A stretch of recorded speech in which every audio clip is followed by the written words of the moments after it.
ഇതിലേക്ക് കഥാപാത്രവും ആരുമായി ബന്ധമുള്ള നമ്മൾ പറയാൻ പോകുന്നു ബിസിനസ് മാൻ്റെ പാലക്കാടത്തെ വിശേഷം.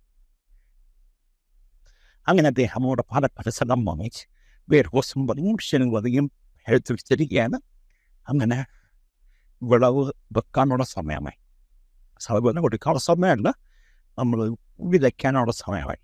അങ്ങനെ അദ്ദേഹത്തിൻ്റെ ആൾക്കാരുമായി വിതറി വിത്തുകളെല്ലാം പാകി എല്ലാം സെറ്റ് ചെയ്യാൻ തുടങ്ങി. അങ്ങനെ അദ്ദേഹത്തിൻ്റെ കൃഷിയോട് ആരംഭിക്കുകയാണ്.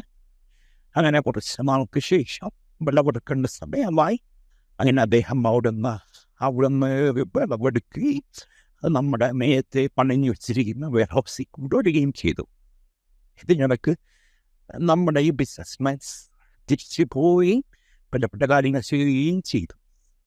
അങ്ങനെ വിളവെടുത്തു, ഇതെല്ലാം പാക്ക് ചെയ്ത് ഈ ബിസിനസ്സിന് കയറ്റി അയക്കാനായിട്ട് തുടങ്ങുകയും ചെയ്തു. ഇദ്ദേഹത്തിൻ്റെ ലക്ഷ്യമെന്ന് പറഞ്ഞാൽ ഒരു എക്സ്പോർട്ടിംഗ് കമ്പനി ഇല്ലായിരുന്നു അദ്ദേഹത്തിൻ്റെ ലക്ഷ്യം.